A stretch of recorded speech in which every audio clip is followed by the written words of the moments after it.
मेरा नाम शिवानी है और मेरी उम्र 24 साल है। मेरे पति दूसरे शहर जा रहे थे जब उन्होंने खासकर मुझे बोला कि मेरे छोटे भाई का ख्याल रखना। वो सिर्फ 12 साल का था। मैं मान गई। अब मैं उसे रोज़ स्कूल छोड़ने जाती और लेने भी आती और रात को वो मेरे ही कमरे में सोता। जब एक दिन मेरी मुलाकात उसके सर से हुई तो मैं ये देखकर डर गई कि वो मेरा पुराना आशिक था। मैं घर वापस तो आ गई, लेकिन ये बात मेरे देवर को पता चल गई और वो अब मुझे बार बार ब्लैकमेल करता कि वो भाई को बता देगा अगर मैंने उसकी एक शर्त पूरी नहीं की तो। मैं समझी कि वो मुझसे पैसे मांगेगा या फिर कोई चीज़, लेकिन मेरी जान निकल गई जब उसने मुझसे कहा। मेरी शादी को अभी चौथा महीना हुआ था।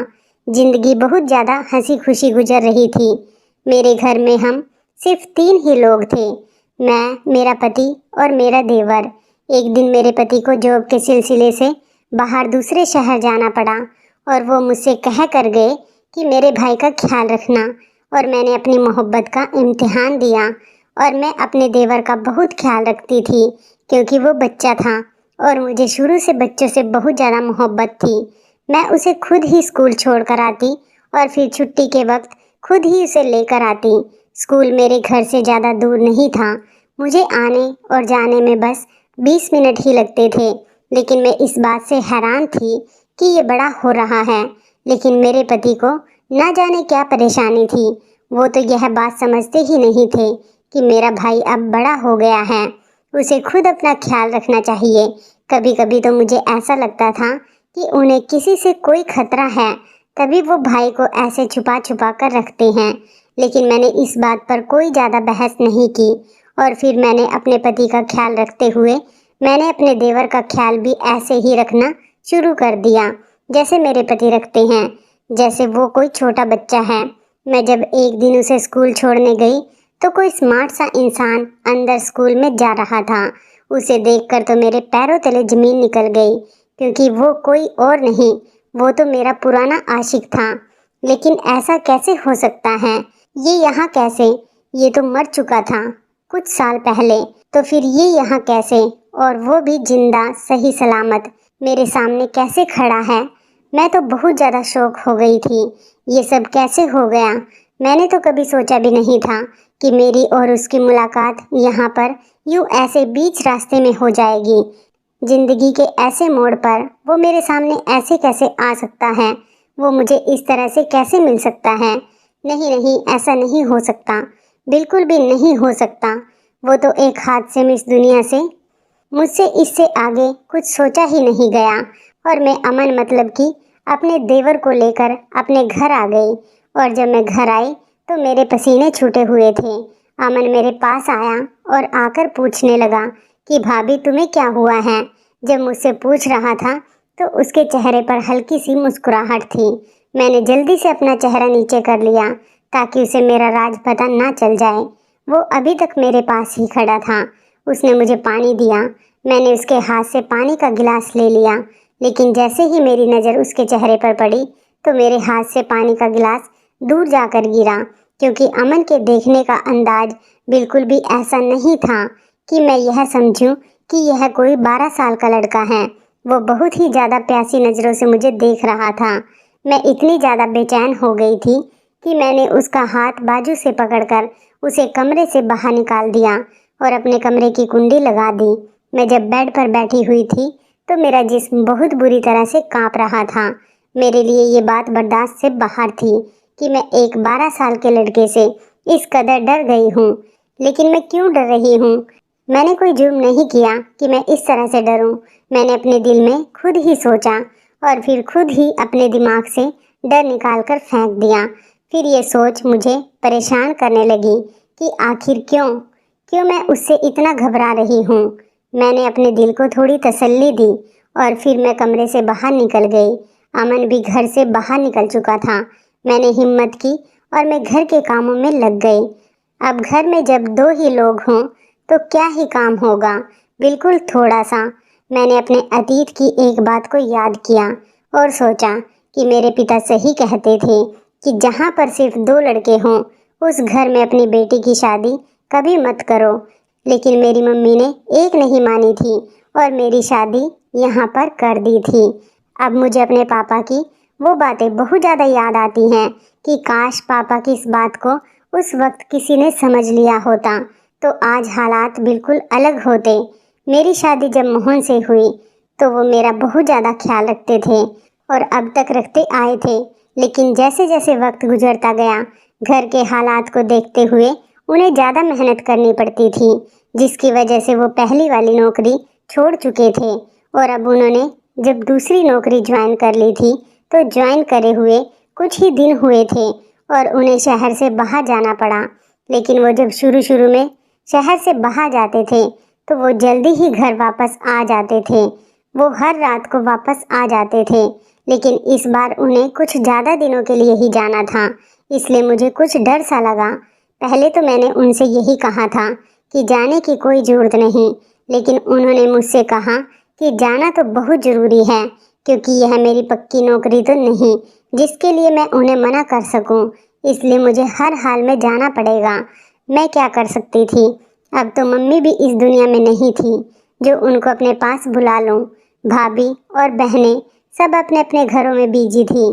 अब मैं किसको अपने पास बुलाती, इसलिए मैं चुप करके अपने पति का इंतज़ार करने लगी। लेकिन मुझे क्या पता था कि वो कुछ दिन शहर से बाहर गुजारेंगे तो मेरी ज़िंदगी इतनी ज़्यादा मुश्किल हो जाएगी। एक दिन अपने देवर को स्कूल छोड़ने गई तो वो वहीं पर खड़ा था और मुझे देखता रह गया। ये बात मेरे देवर ने नोट कर ली थी। मैं जल्दी से स्कूल के अंदर गई क्योंकि आज मेरे देवर के स्कूल में पेरेंट्स मीटिंग थी। अब बेचारी मेरी सास तो थी ही नहीं, इसलिए मैं उसकी माँ की सूरत में उसके स्कूल वालों से मिलने के लिए चली गई। जैसे ही मैं मीटिंग रूम के अंदर गई वो मेरे बिल्कुल सामने बैठा हुआ था। उसकी नज़र मुझ पर पड़ी तो वो जल्दी से खड़ा हो गया। उसके चेहरे की मुस्कुराहट तो वही थी जो कुछ साल पहले थी। सब कुछ वैसा ही था, वो बिल्कुल भी तो नहीं बदला था, सिवाय इसके कि अब उसके चेहरे पर थोड़ी उदासी छाई हुई थी। वो बचपन अब नहीं था। मैंने जल्दी से चेहरा नीचे कर लिया, लेकिन शायद देर हो चुकी थी। वो पता नहीं कितनी देर तक मुझे ऐसे ही देखता रहा। तभी अमन ने उसे सर कहकर उसका ध्यान मेरी तरफ से हटाया। उसने बोला, सर ये मेरी भाभी है। अमन ने मेरा इंट्रो करवाया तो वो थोड़ा होश में आया और बहुत इज्जत के साथ मुझसे बात करने लगा। मैं बहुत ज़्यादा कंफ्यूज थी, पता नहीं क्यों मैं फिर से अपने अतीत में जा चुकी थी। अमन ने उसकी नज़रों से पता नहीं क्या से क्या समझ लिया था। मैंने बस थोड़ी बहुत बात की और फिर अमन से कहा कि अब घर चलो, घर में काफ़ी काम है। लेकिन पता नहीं कब उसके सर ने हमारे लिए खाने पीने का सामान मंगा लिया। अमन खाता जा रहा था और कहता जा रहा था कि भाभी आप मेरे साथ रोज़ आ जाया करें। सर ने तो आज बहुत मौज ही करवा दी है। मैंने हिम्मत करते हुए सिर्फ 2 निवाले लिए और फिर उठकर बाहर आ गई। अमन काफ़ी देर के बाद बाहर आया। उससे पहले उसका वही सर मेरे पीछे आ गया था। मैं तो खुद को पहले ही बचाती हुई आ रही थी। मैंने जल्दी से ऑटो में बैठकर अमन को इशारा किया जो अपने दोस्तों के साथ खड़ा हुआ था। हम लोग घर वापस आ गए। घबराहट की वजह से मुझे सांस लेने में बहुत ज़्यादा परेशानी हो रही थी। अमन घर आ गया और कहने लगा, अच्छा तो भाभी क्या चक्कर था इस बात का। मैंने उससे कहा कि क्या बात है अमन, किस बारे में बात कर रहे हो। तो उसने कहा, अरे मैं तो सर हर्ष के बारे में बात कर रहा था, कितने अच्छे हैं ना, आप जानते हैं उन्हें पहले से। मैंने कहा, नहीं नहीं, मैं तो नहीं जानती उनको, मेरा तो उनसे दूर तक कोई ताल्लुक नहीं। अच्छा अच्छा भाभी रिलैक्स, क्यों इतनी ज़्यादा घबरा रही हैं। मैंने कहा, मैं तुम्हारे भाई की वजह से परेशान हूँ, वो पता नहीं कब वापस आएंगे। मैंने बहुत फिक्र से कहा और हाथ में पकड़े हुए ग्लास की थरथराहट की वजह से वो महसूस हो रहा था। बात करने के बाद वो मुझ पर ताने कसते हुए हंसा और कहने लगा कि भाई यहाँ नहीं है तो क्या बात, सर हर्ष तो है ना।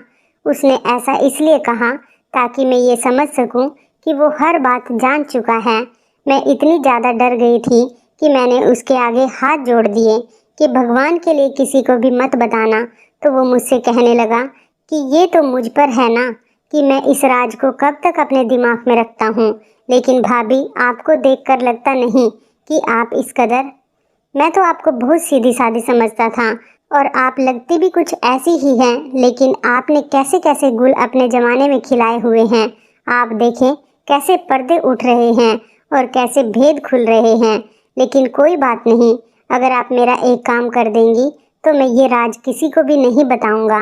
लेकिन इसके लिए आपको मेरी एक शर्त पूरी करनी पड़ेगी। मैं इतनी ज़्यादा डर गई थी और इतनी बड़ी मुसीबत में फंस गई थी कि मैंने उसकी सारी शर्त मानने के लिए हामी भर दी। मैंने उससे कहा कि मुझे तुम्हारी हर शर्त मंजूर है, क्योंकि मेरे दिमाग में तो यही था कि वो मुझसे पैसे मांगेगा या कोई कीमती चीज़। इसलिए मैं बहुत ज़्यादा मुतमईन थी। अमन, तुम्हें जो कुछ चाहिए मुझे बताओ, मैं तुम्हें दे दूंगी। मेरे इन जुड़े हुए हाथों की तरफ देखो। भगवान के लिए किसी को नहीं बताना। अमन ने कहा, जी मैं किसी को कुछ नहीं बताऊंगा, लेकिन इस शर्त को पूरा होने के बाद, और वो शर्त मैं आपको परसों ही बताऊंगा। मैंने कहा, आज ही बता दो, क्योंकि मैं नहीं चाहती इस काम में और ज़्यादा देर हो। अरे भाभी, मैं आज बहुत ज़रूरी काम से बाहर जा रहा हूँ, परसों तुम्हें ज़रूर बता दूंगा या कल, आप इतनी बेचैन ना हो। ये कहकर वो बाहर चला गया और मुझे पूरी रात के लिए टेंशन में छोड़ गया। खैर, मैंने हिम्मत की और अपने काम किए कि इसी पल मोहन की कॉल आ गई और मेरा जिस्म बहुत बुरी तरीके से कांपने लगा। मुझे लगा कि शायद अमन ने उसे सब कुछ बता दिया। बहुत देर रिंग बजने के बाद मैंने उसकी कॉल नहीं उठाई और वो बोल बोल कर खुद ही बंद हो गया।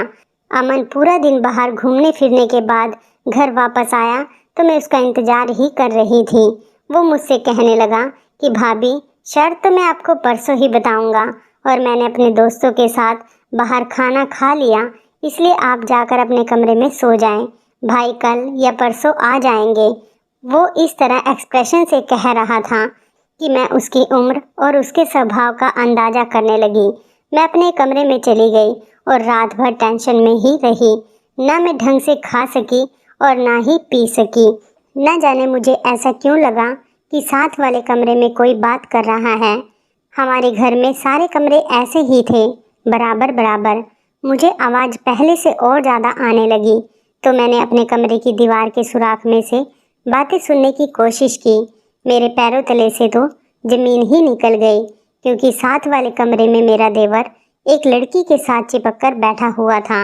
वह लड़की उसके बहुत ज़्यादा करीब थी और वो उसके कान में बार बार कोई बात कह रहा था। ये सिलसिला काफ़ी देर तक चलता रहा। पहले तो मेरा दिल करा कि अभी जाकर इसका हाथ पकड़कर इसके मुंह पर इतने थप्पड़ मारूं कि गिन ना सके, लेकिन फिर अगले ही पल मुझे ये सोच परेशान करने लगी कि अमन बहुत ज़्यादा चालाक है। ये ना हो कि मेरे जाने से पहले इस औरत को इधर उधर छुपा दे और फिर अपने किए को माने ही नहीं, कहे कि मैंने तो कुछ नहीं करा। इसलिए मैंने एक दो दिन इंतज़ार करने का सोचा कि मैंने इसे अगर दोबारा इस हालात में देखा तो फिर मैं इसे कभी भी माफ़ नहीं करूँगी। खैर, बहुत ही मुश्किलों से ये रात गुजरी। कल गुड फ्राइडे था, इसलिए उसको स्कूल नहीं जाना था। उसके स्कूल की छुट्टी थी, इसलिए मैं भी बेफिक्र से सोई रही। लेकिन जैसे ही मुझे याद आया तो मैं जल्दी से उठी और जाकर अमन को जगाया।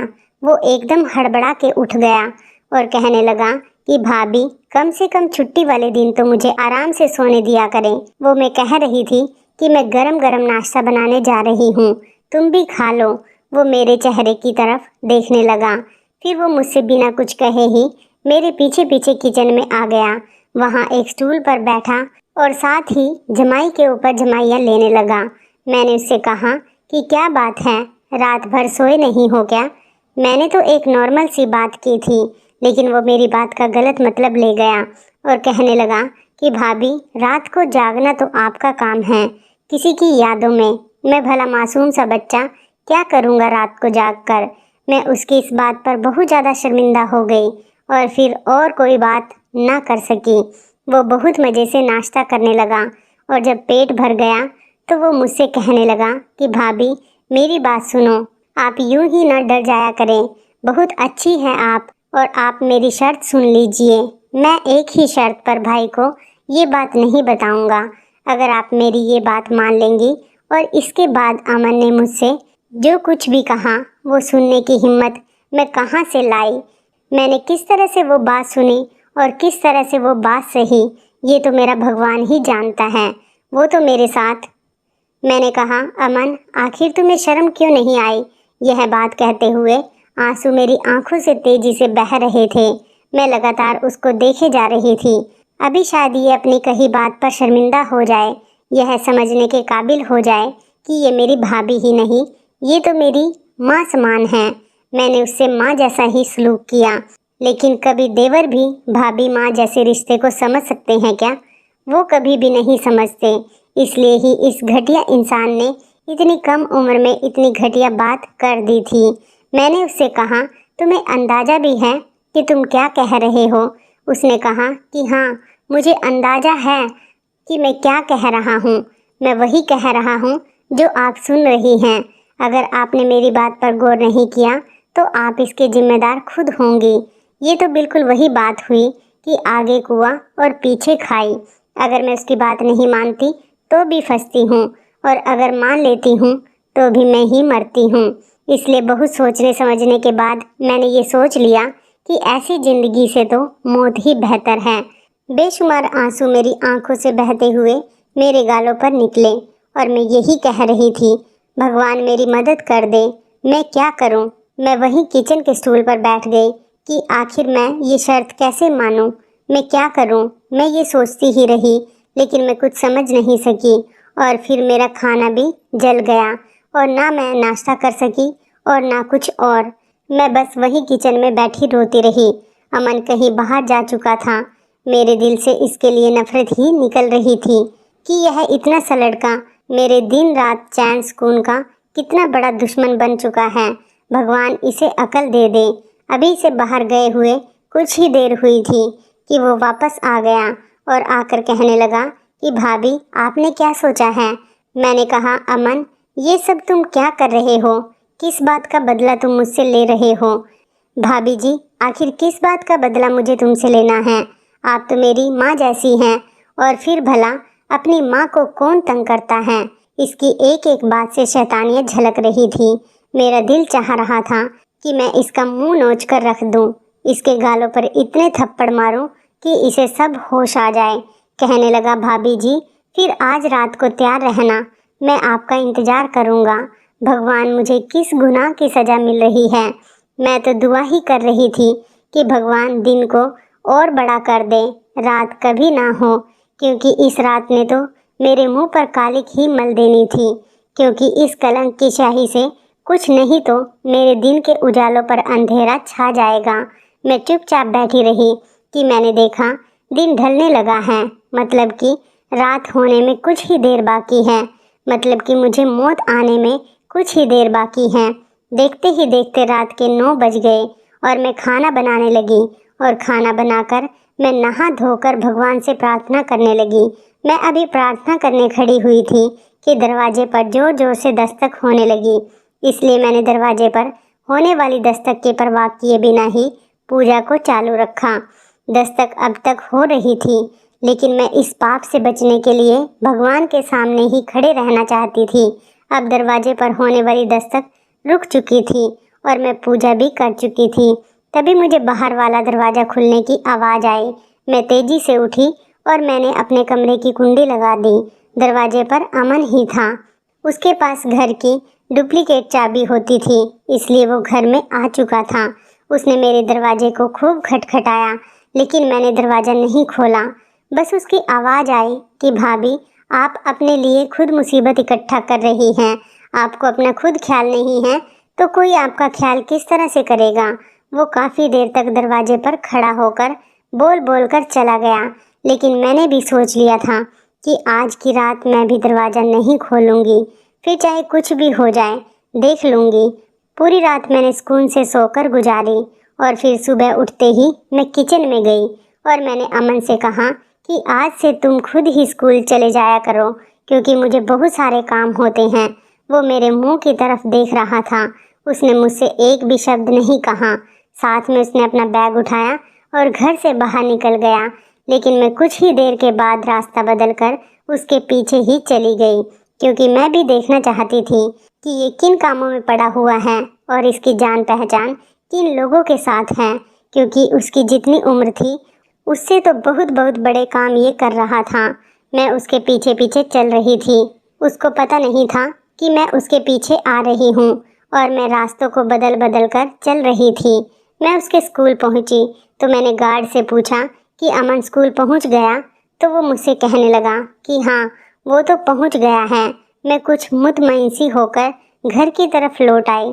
मैं घर की तरफ जब लौट रही थी तो सर हर्ष मुझे रास्ते में मिले और मुझसे कहने लगे कि तुमने मेरे साथ ऐसा आखिर क्यों किया। वो मुझसे गुस्से में था और मेरी तरफ लगातार देख रहा था। मैंने पहले तो तेज तेज चलना शुरू कर दिया, लेकिन जब उसे लगातार अपने पीछे आते हुए देखा तो मैं एक जगह रुक गई और मैंने उससे कहा कि अगर अतीत नहीं भुलाया जाता तो उस वक्त तुम्हें गायब नहीं होना था, और अब जब मैं अपने घर में बहुत ज़्यादा खुश हूँ तो तुम मुझसे ये सब बातें क्यों करने की कोशिश कर रहे हो।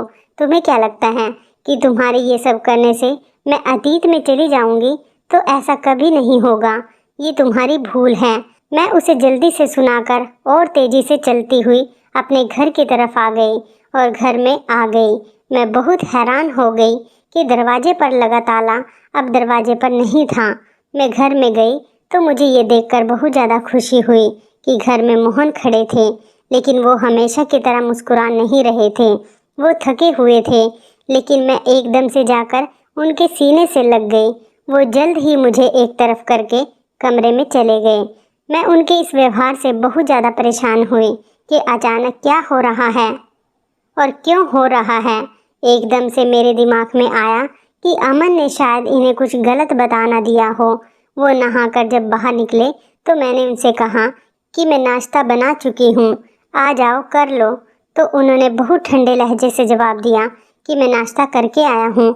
मैंने उनके करीब जाकर पूछा कि मोहन कुछ हुआ है क्या? तो वो मुझसे कहने लगे कि नहीं, अभी कुछ हुआ तो नहीं, लेकिन बहुत जल्द बहुत कुछ होने वाला है। तुम जाओ मौज करो।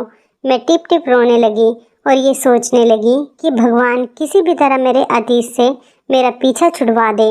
मैं नहीं जानती कि मेरे कौन कौन से पाप इतने ज़्यादा हैं जिसकी वजह से मुझे ऐसी सज़ा मिल रही है। अमन के आने पर मोहन का मूड बिल्कुल ठीक था और वो उससे हंस हंस कर बातें कर रहे थे। मेरे दिल में अमन के लिए बहुत ज़्यादा नफरत आ चुकी थी। ये लड़का मेरे लिए बहुत बड़ा बवाल बन चुका था। मोहन ने मुझसे कहा कि अब मैं आ गया हूँ तो कुछ दिन के लिए अच्छा रहेगा कि तुम अपनी मम्मी के यहाँ पर होकर आओ। लेकिन मैं क्यों जाऊँ? अभी तो आप घर वापस आए हैं, मुझे कहीं नहीं जाना। लेकिन भगवान को कुछ और ही मंजूर था कि तभी शाम को मेरे घर से कॉल आ गई कि छोटी भाभी की तबीयत बहुत ज़्यादा ख़राब है, इसलिए मुझे जल्दी से वहाँ जाना होगा। मोहन मुझे वहीं मम्मी की तरफ घर के बाहर उतार कर वापस आ गए। लेकिन मैं जैसे ही घर में गई तो सामने बैठे इंसान के ऊपर जब मेरी नज़र पड़ी तो मेरी तो सांसें रुक गई। सामने सोफे पर ही हर्ष बैठा हुआ था। उसने मुझे नहीं देखा था, लेकिन मैं जल्दी से दौड़ती हुई भाभी के कमरे में आ गई, जहाँ पर भाभी बिल्कुल ठीक बैठी हुई मुस्कुरा रही थी। ये क्या भाभी, जब आप बिल्कुल ठीक हैं तो आपने ऐसा मजाक करके मुझे यहाँ क्यों बुलाया? अरे यहाँ आओ तो सही। ये जो बाहर आदमी नहीं बैठा, ये मेरी बहन के रिश्ते के लिए आया है। मैंने इसे यहीं पर ही बुला लिया ताकि तुम्हारे भाई इससे खुलकर मिले और साथ ही एक दूसरे से बात कर लें, क्योंकि उसके माता पिता नहीं हैं और इसे जो कुछ करना है खुद ही करना है। भाभी बहुत ही ज़्यादा खुश होकर बता रही थी। मैं उनकी मुंह की तरफ देख रही थी। अगर आपको इससे रिश्ता करना है तो मुझे झूठ बोलकर यहाँ पर बुलाने का क्या मकसद बनता है? मैं सच में भाभी से नाराज़ हो चुकी थी, इसलिए कोई भी बात नहीं कर रही थी। वो मुझे मनाने की लगातार कोशिश कर रही थी, लेकिन मैं एक तरफ मुंह बनाकर बैठ गई। कुछ देर बाद ही भाई ने हम सब से कहा कि खाना लगाएं। मैंने ना चाहते हुए भी खाना लगाया और इस पर मुसीबत थी कि मुझे वो खाना वहाँ उसके साथ बैठकर खाना भी पड़ा। हर्ष की नज़रें लगातार मुझे ही देख रही थी तो मैं बहुत ज़्यादा परेशान हुई। अभी हम खाना खा ही रहे थे कि अमन और मोहन वो दोनों भी यहाँ आ गए। अरे वाह, यहाँ तो बड़ी पार्टी हो रही है, वो भी हमारे बिना ही। अमन ने आते ही पनीर उठाया और उसे खाते हुए ऊंची आवाज़ में सबसे बातें करने लगा। जब ये दोनों आए थे तब हर्ष वॉशरूम में चले गए थे, लेकिन अमन उनको देख चुका था और लगातार इंतजार में था। लेकिन हर्ष जा चुका था, उसे कुछ ज़रूरी काम था। मोहन और अमन को भी भाई ने ही बुलाया था। वो आज सबको सरप्राइज़ दे रहे थे। मेरी तो जान पर ही बनी हुई थी। अमन और मोहन जा चुके थे और मोहन मुझसे कह कर गए थे कि मैं अभी कुछ दिन और यहीं पर रहूं। मैं अगले कुछ दिनों तक यहीं पर रही और भाभी के साथ जाकर शॉपिंग करती रही। भाभी की हर बात हर्ष से शुरू होती और जाकर हर्ष पर ही ख़त्म होती, क्योंकि वो बहुत ज़्यादा खुश थी और साथ में वो तारीफ़ें भी करती रहती थी। एक दिन हम शॉपिंग कर रहे थे तो भाभी को याद आया कि साड़ी के मैचिंग का ब्लाउज तो वो दुकान पर ही छोड़ कर आ गई। मेरे पास बहुत ज़्यादा सामान था, इसलिए मैं वहीं पर एक साइड में सारा सामान लेकर बैठ गई और भाभी से कहा कि आप जाएं और सारा सामान उठाकर ले आएं। भाभी चली गई और मैं वहीं पर एक ही तरफ होकर बैठ गई। तभी मुझे अपने पास किसी के होने का एहसास हुआ, तो वो हर्ष ही था। मैंने उससे कहा कि तुम क्यों लगातार मेरा पीछा कर रहे हो, क्या चाहते हो तुम? तो वो कहने लगा, मैं तुम्हारे पीछे क्यों आऊँगा? वो कहने लगा, तुमने क्यों अपने आप को ऐसे डर में बंद कर लिया है कि जहाँ आसपास तुम्हारे सिर्फ परेशानियाँ ही हैं? वो मुझे बहुत हैरत से ये सवाल पूछ रहा था। न जाने कब के रुके हुए आंसू मेरे उसके ये पूछने पर छलक पड़े। वो आगे बढ़ा और मुझे एक टिश्यू दिया। मुझे पता नहीं कि मैंने किस अंदाज से वो टिश्यू पकड़ा और फिर मैंने उससे अपने आंसू साफ किए। कुछ ही देर में भाभी भी आ गई। मुझे नहीं पता उन्होंने देखा या नहीं, लेकिन उन्होंने मुझसे कुछ सवाल नहीं किए। वो चुपचाप होकर मेरी तरफ देखती रही। मेरी सूजी हुई नाक और आंखें उन्हें बहुत कुछ बता रही थी। भाभी ने मुझसे बहुत प्यार से पूछा कि क्या हुआ है। मैंने बहुत शांति से जवाब दिया कि मम्मी पापा की बहुत ज़्यादा याद आ रही है। उन्होंने मुझे गले से लगाया और अपने साथ लेकर चल पड़ी। आज की शॉपिंग इतनी ही थी क्योंकि मेरी तबीयत ठीक नहीं थी। जब हम लोग घर पहुँचे तो भाई की बहुत ऊंची आवाज़ में बात करने की आवाज़ आ रही थी, जैसे कि वो किसी से लड़ाई कर रहे हैं। हम लोग एकदम अंदर गए तो अंदर मोहन बैठे हुए थे और वो मेरे बारे में ही कुछ उल्टा सीधा कह रहे थे कि मैं उसके भाई का ख्याल ठीक से नहीं रखती हूँ और मैं बहुत लापरवाह हूँ।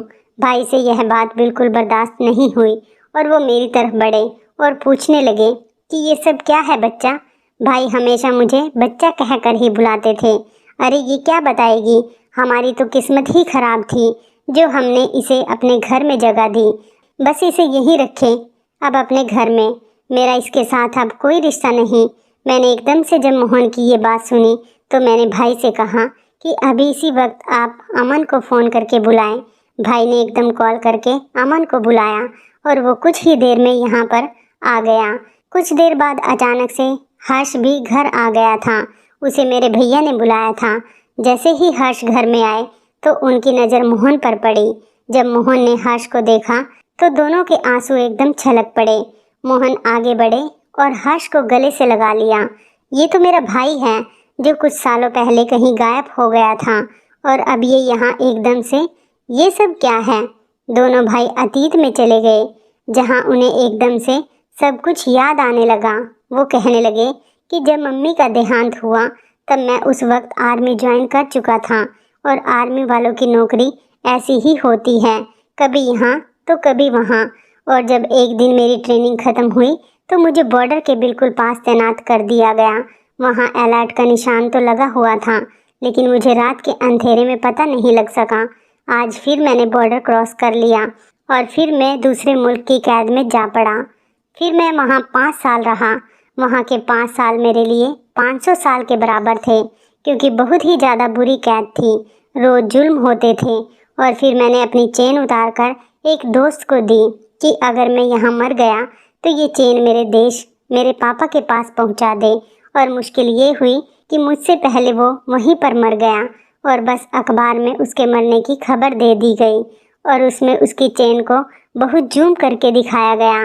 मेरे घर वालों ने जब ये खबर पढ़ी तो रो पीट कर मुझ पर सब्र कर बैठे। हमारे चाचा और ताऊ तो बहुत खुश थे कि चलो एक बेटा तो गया, अब सारी जायदाद के वारिस हम सब खुद ही होंगे, इसलिए वहाँ मेरा एकदम से उन सब के सामने आ जाना खतरे से खाली नहीं था। इसलिए मैं किसी के सामने नहीं आया, लेकिन मेरे पापा ने वहीं बॉर्डर के पास ही डेरा लगा लिया, क्योंकि वो ये समझते थे कि मैं जिंदा हूँ और एक उनकी दुआओं ने मुझे जिंदा रखा। उनकी कैद से जब मैं निकला तो मेरे पिता वहीं बॉर्डर के पास एक झुग्गी में रहते थे। उनका हुलिया अभी तक ऐसा ही था कि मैं इतने टाइम बाद उनको एक नज़र में पहचान सकता था। जब वो मेरे पास आए तो मैं उनको अपने साथ ही घर लेकर आ गया। अब इतने साल जेल में रहने के बाद और इतना जुल्म सहने के बाद कुछ तो असर होता ही ना। मैं अपने घर का पता पूरे तरीके से भूल चुका था और पापा की भी बुढ़ापे की वजह से और सदमे की वजह से याददाश्त कम हो गई थी। फिर मैं भटकते हुए वापस अपने शहर में आ चुका था, जहां मैंने एक स्कूल में पढ़ाना शुरू कर दिया। वहां मैंने एक दिन अमन को देखा, क्योंकि ये मेरे कैद के दौरान बहुत ज़्यादा छोटा था, लेकिन इसके गाल पर यह लाल निशान इसकी निशानी बन गया और मैंने इसको पहचान लिया। और फिर मैंने इसे खूब दोस्ती की और मैंने इसे सब कुछ बता दिया। उसने मुझसे कहा कि ये मुझे हर सूरत में अपने साथ घर लेकर जाएगा। फिर एक दिन मैंने भाभी को देखा तो मुझे कॉलेज का वक्त याद आ गया, जब हम एक दूसरे को पसंद करते थे। अमन कहने लगा कि यही आपको अपने साथ घर लेकर जा सकती हैं, और फिर मैंने इससे मेल मिलाप बढ़ाने की कोशिश की, लेकिन पुरानी बातों की वजह से इस औरत ने मुझे जरा भी भाव नहीं दिया, बल्कि इसने हमेशा ही मुझसे बहुत सख्त और तंग लहजे में बात की। और फिर उसने अमन की भी कोई बात नहीं मानी। पापा जी मेरे साथ ही हैं। एकदम से पिछले कमरे से बहुत ही ज़्यादा बूढ़े आदमी निकले और आते ही अपने तीनों बेटों को और मुझे गले से लगा लिया। अब हम सब बहुत ही ज़्यादा खुश थे, लेकिन अमन की खुशी तो दुगनी थी, क्योंकि वो सबसे छोटा होने की वजह से सबसे ज़्यादा अपने माँ पापा को मिस करता था। लेकिन उसे माँ तो नहीं मिल सकती, लेकिन इतने सालों बाद उसके पापा उसे मिल गए थे। फिर अमन ने अकेले में मुझसे बोला, प्लीज़ भाभी, मुझे भी आप माफ़ कर दो। मैंने भी आपको बहुत तंग किया है। मैं तो आपके सिर्फ मज़े ले रहा था और आपको डरा रहा था। मुझे पता चल गया था कि उस रात आपने मुझे उस लड़की के साथ देख लिया था। मैं डर गया था कि कहीं आप मेरे बारे में सारी बातें भैया को ना बता दें। मैं आपकी दिल से इज्जत करता हूँ और आप मेरी माँ समान हैं। फिर मैंने भी अमन से माफ़ी मांगी कि मैंने भी तुम्हारे बारे में ना जाने क्या क्या गलत सोच लिया था। हम दोनों ने एक दूसरे को माफ़ कर दिया था। अब हम सब के चेहरे खिले हुए थे। हम बहुत ही ज़्यादा खुश थे। मोहन ने सबके सामने मुझसे माफ़ी मांगी थी और मैंने भी उसको दिल से माफ़ कर दिया था। तो इस कहानी के बारे में आपकी क्या राय है, कमेंट करके ज़रूर बताइएगा। दोस्तों, आपको हमारी ये मज़ेदार कहानी कैसी लगी, आप हमें कमेंट बॉक्स में ज़रूर बताएं। यदि आपके पास भी ऐसी कोई प्यारी सी कहानी है या फिर ऐसी कोई कहानी जिससे कुछ शिक्षा मिले, तो आप हमारे साथ उसको ज़रूर शेयर करें। दोस्तों, यदि आपको हमारी ये वीडियो अच्छी लगे तो आप हमारी इस वीडियो को लाइक शेयर ज़रूर करें और ऐसी ही दिल को छू लेने वाली प्रेरणादायक कहानियाँ सुनने के लिए हमारे चैनल को भी सब्सक्राइब करें। यदि आप हमें फेसबुक पर देख रहे हैं तो आप हमारे फेसबुक पेज को लाइक और फॉलो ज़रूर करें। तो दोस्तों, फिर मिलते हैं ऐसी ही ज़बरदस्त कहानी या टिप्स के साथ नई वीडियो में। तब तक के लिए धन्यवाद। आप सभी अपना ख्याल रखना।